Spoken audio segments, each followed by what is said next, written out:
Today we'll read about our last dog, Josh. As I read, think about how he is different from Quincy. When we finish our book today, I will give you a chance to write about which dog you think was Gary Paulson's favorite. So think back as I read. Josh, the smartest dog in the world. He sits now as I write this, watching me, waiting, his brown eyes soft but alert, full of love but without nonsense, his black and white coat shining in the New Mexico sun streaming through the window. He is old now, I think 18 or 20, and he is staid except when he feels like playing, and he is full of gentle honor that I will never come close to achieving. Josh is the quintessential border collie.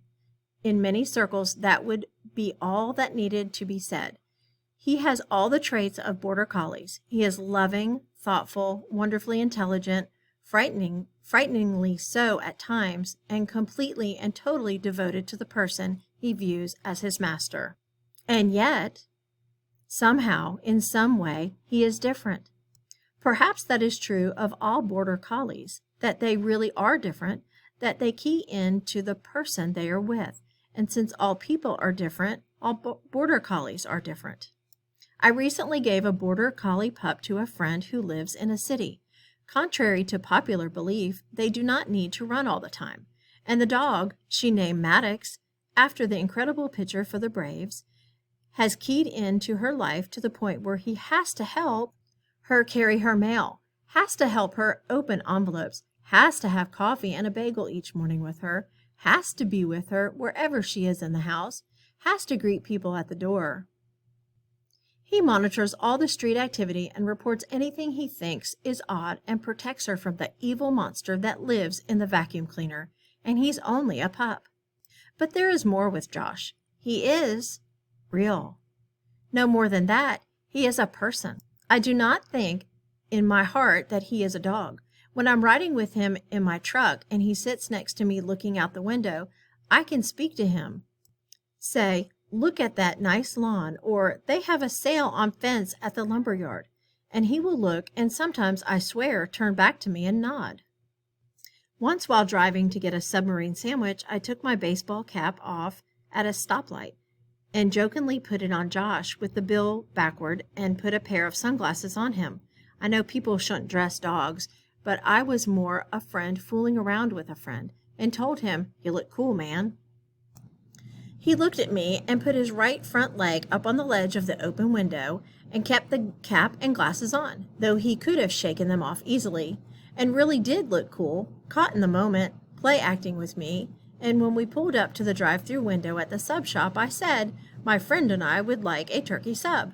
Josh looked over through his shades, nodded, and went back to looking out the window. What do you think the person at the sub shop drive-in window thought when Gary Paulson drove through with Josh wearing a hat and sunglasses? There are major stages that affect our lives: enlisting in the Army, marriage, success or failures at our careers, leaps forward or backward. Having Josh has had such an effect on me. He has, in wonderful ways, shaken my belief structure to the core and brought me to a level of understanding of other species that have been so profound it will last the rest of my life. Along with Cookie, Josh has changed me forever. He came to me because he was a naughty dog. The woman who owned him had some pet ducks and Josh herded them, as border collies are wont to do, until he wore them out and one of them died. I had seen Josh earlier and thought he was a nice dog and jokingly said, "If you ever want to get rid of him, let me know." And so he arrived one day. He jumped out of the car, moved into the house, and started, as near I could figure it, to study me. It was very disconcerting at first.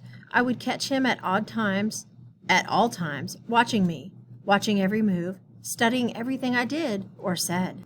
He once saw me hurry to get to a phone because I was expecting an important call, and after that, He once saw me hurry to get to a phone because I was expecting an important call, and after that, wherever he was, when the phone rang, he would run to it and wait until it was answered.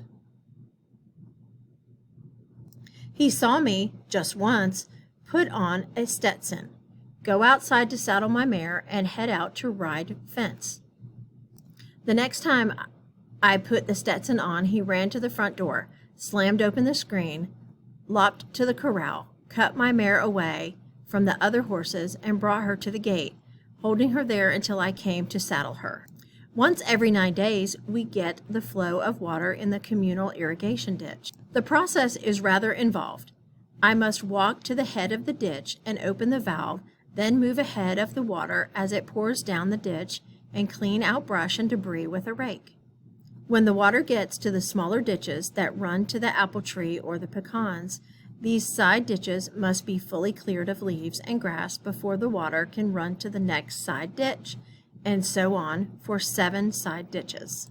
Josh accompanied me for the first time and watched what I did, just once. The next time I went, he actually tried to open the valve with his teeth, cranking the steel-handed wheel, and when the water started, he ran frantically ahead of it, scrambling with his feet and claws to clean out the brush and junk.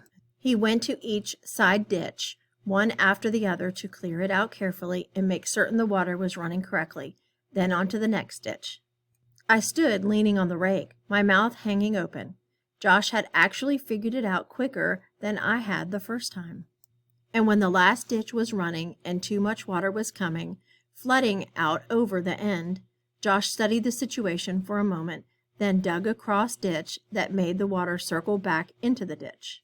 So many similar things happened that I thought maybe he was some kind of odd case, not normal, even for a border collie. When we had people to the house, he would try to get them all in one room, gently pushing them into a group with his shoulders. It would take him 30 minutes to move a small child from one room to another, and I thought it might be some perversion of the herding instinct. But it wasn't that so much as in fact that he simply wanted to see them all, watch over them. When somebody went to the kitchen or the bathroom, he would accompany them if possible and watch over them until they came back. And then, when it was time to leave, he would escort each of them to their car, wait until they were gone, and then escort the next one. He was, I believe now, merely being polite, trying to be a good host.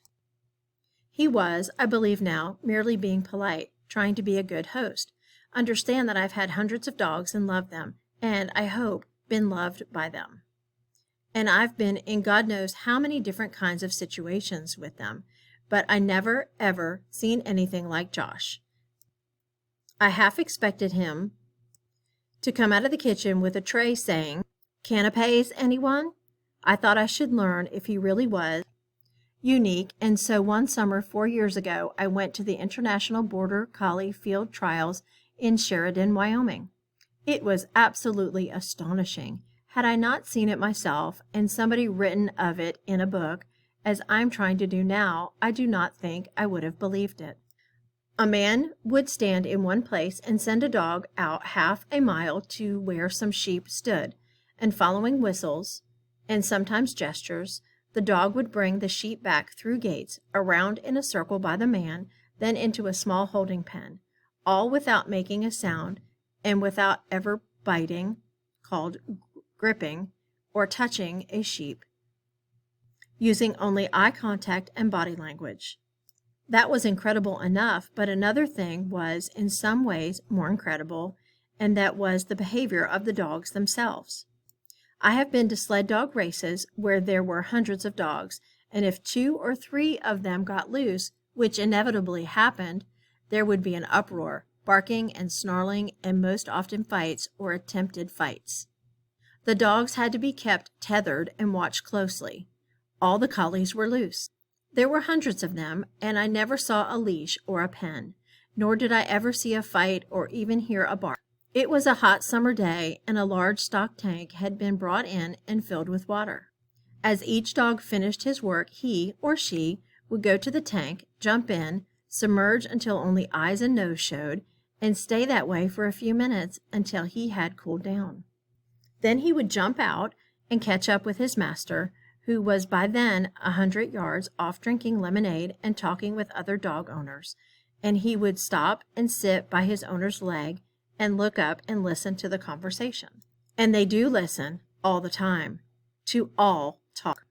Josh had come to know dozens of individual words, to name just a few: horse, mare, cow, truck, car, walk, run, bike, Dairy Queen, also the initials DQ,